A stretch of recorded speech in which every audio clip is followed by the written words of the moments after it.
اللهم اجعل صيامي فيه بالشكر والقبول على ما ترضاه ويرضاه الرسول محكمة فروعه بالأصول بحق سيدنا محمد وآل الطاهرين والحمد لله رب العالمين. اعوذ باللہ من الشیطان اللعین الرجیم. بسم اللہ الرحمن الرحیم. الحمد للہ والصلاۃ علی اہلہا. ماہ مبارک رمضان کے 30ویں روز کی دعا. بسم اللہ الرحمن الرحیم. اللہم اجعل صیامی فیہ بالشکر والقبول علی ما ترضاہ ویرضاہ الرسول محکمۃ فروعہ بالاصول بحق سیدنا محمد وآلہ الطاہرین والحمد للہ رب العالمین. آخری دن رسول خدا صلی اللہ علیہ وآلہ وسلم اس عظیم موقع سے فائدہ اٹھاتے ہوئے 2-3 بہت اہم چیزوں کی طرف اشارہ فرما رہے ہیں. سب سے پہلی چیز تو یہ کہ جس طریقے سے پہلے دن کی دعا میں ہم نے کہا اللہم اجعل صیامی فیہ صیام الصائمین، اسی طریقے سے اپنے روزے کی سب سے پہلے فکر ہے کہ روزہ ہمارا ایسا ہو کہ جو روزہ داروں کی طرح روزہ شمار ہو. یہاں پر بھی آپ فرماتے ہیں کہ اللہم اجعل صیامی فیہ بالشکر والقبول. یہاں ایک اور چیز کی طرف بھی اشارہ فرما رہے ہیں کہ پروردگار میرے آج کے روزے کو اپنی بارگاہ میں شکر اور قبول کے ساتھ مستجاب فرما، کہ علی ما ترضا ہو، جس پر تو راضی ہو، و یرضاہ الرسول، اور جس پر تیرا رسول راضی ہو. ماہ مبارک رمضان کی سب سے اہم چیز ماہ مبارک کا روزہ ہے، اہم عبادت، اور اس روزے کی حقیقت اصلیت اس کی قبولیت میں ہے. اور قبولیت کے لیے ارشاد فرمایا کہ جب بھی کسی عبادت کو اللہ کی بارگاہ میں پیش کرو تو خلوص اور تقوی کے ساتھ پیش کرو تاکہ اللہ کی بارگاہ میں مستجاب ہو. انسان کے جو پہلے دن ہم نے جو صوم اور صیام کے سلسلے میں عرض کیا تھا کہ روزے کی 3 قسمیں ہیں. ایک روزہ عام روزہ ہے، ایک خاص روزہ ہے، اور ایک خاص الخاص روزہ ہے. یہاں پر اس عبارت سے یہ پتہ چلتا ہے کہ کم از کم انسان خاص روزہ تک اپنے روزے کو پہنچائے، یعنی تمام اعضاء و جوارح اس کے روزے سے ہوں. زبان کا روزہ ہو، کان کا روزہ ہو، آنکھ کا روزہ ہو، ہاتھوں کا، پاؤں کا روزہ ہو، تمام اعضاء و جوارح کا روزہ ہو. تو وہ، اور اگر ایسا نہ ہوا تو پھر وہ فقط فاقہ ہے اور اللہ کی بارگاہ میں بہت مشکل ہے اس کا قبول ہونا. یہاں پر ہم دیکھتے ہیں کہ اللہ کی رضایت کے علاوہ رسول خدا صلی اللہ علیہ وسلم کی رضایت بھی یہاں پر اشارہ اس کی طرف ہوا ہے. اللہ کے رسول نے فرمایا کہ جو میرے اہل بیت سے راضی ہوگا، جس سے میرے اہل بیت راضی ہوں گے اس سے میں راضی ہوں گا، اور جس سے میں راضی ہوں گا اس سے اللہ راضی ہوگا. خصوصاً جناب سیدہ سلام اللہ علیہا کے سلسلے میں ملتا ہے کہ روایت ایک ہے سلمان سے. سلمان جاتے ہیں اور پوچھتے ہیں اللہ کے رسول سے بی بی کی رضایت کے سلسلے میں. فرمایا کہ یا سلمان، من احب فاطمہ بنتی فہو فی الجنت معی. سب سے پہلی بات جس سے سیدہ سلام اللہ علیہ سے محبت کرتا ہے وہ میرے ساتھ جنت میں ہوگا. ایک بات. ومن ابغضھا فہو فی النار، جو ان سے بغض رکھتا ہے، ان کو غضبناک کرتا ہے، ان سے راضی نہیں ہے یا وہ اس سے راضی نہیں ہے تو وہ آتش جہنم میں. دو بات. یا سلمان حب فاطمہ، بہت اہم الفاظ ہیں حدیث کے. یا سلمان حب فاطمہ ینفع فی مئۃ من المواطن، اے سلمان جان لو کہ فاطمہ سے محبت اس کا اثر کیا ہے. فاطمہ سے محبت جو ہے وہ 100 جگہوں پر، 100 مقامات پر مومن کے کام آتی ہے، محب کے کام آتی ہے. ایسر ذالک المواطن، ان جگہوں میں سے سب سے جو کمتر درجہ ہے الموت، وہ موت کا درجہ ہے. موت میں جناب سیدہ کی محبت کام آتی ہے. اور والمیزان والقبر والمیزان والمحشر والصراط والمحاسبہ، 6 جگہوں کا فی الحال ذکر کیا ہے، لیکن دوسری روایات میں اس سے بھی زیادہ جگہوں کا ذکر فرمایا ہے.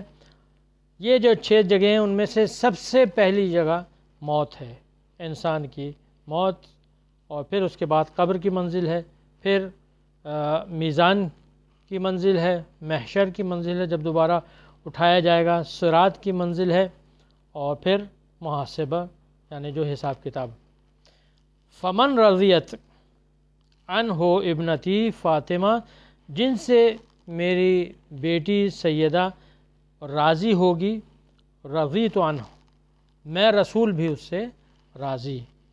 ومن رضیت عنہ، اور جس سے میں راضی، جس سے میں رسول راضی ہوں گا، رضی اللہ علیہ، اس پر اللہ بھی راضی ہوگا. ومن غضبت، اور دوسری طرف ومن غضبت علیہ غضبت علیہ، جس سے سیدہ غضبناک ہوگی اور غصے میں ہوگی، ناراض ہوگی، میں بھی اس سے ناراض.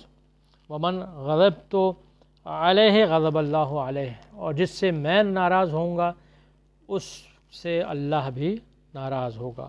یہ جناب سلمان. اور آخر میں فرمایا کہ یا سلمان ویل لمن یظلمہا ویظلم بعلہا امیر المومنین علی، کہ ویل ہو اس پر.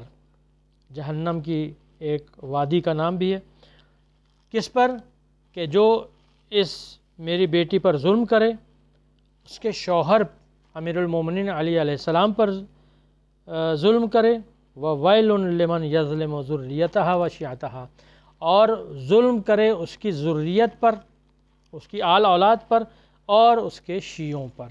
یہ تمام چیزیں ذکر کی ہیں اللہ کے رسول نے، اور اس سے ہمیں پتہ چلتا ہے کہ جناب سیدہ کی محبت اور جناب سیدہ کی ناراضگی کس قدر اہم ہے، اور اس سے ہمیں درس لینا چاہیے. اور جناب سیدہ کی جو سیرت ہے، جو آپ کا اٹھنا بیٹھنا ہے 18 سال کی زندگی میں، جس طریقے سے آپ نے تمام کردار لوگوں کے سامنے پیش کیے، عوام کے سامنے پیش کیے، مسلمانوں کے سامنے پیش کیے، یہ حق ہے کہ ہم اور ہماری عورتیں اور مرد سب کے سب ان کی اس سیرت پر عمل کریں اور اس پر ان کی پیروی کریں، اور انہیں اپنا آئیڈیل اور رہنما تصور کر کے ان سے ایک رشتہ اور تعلق قائم رکھیں.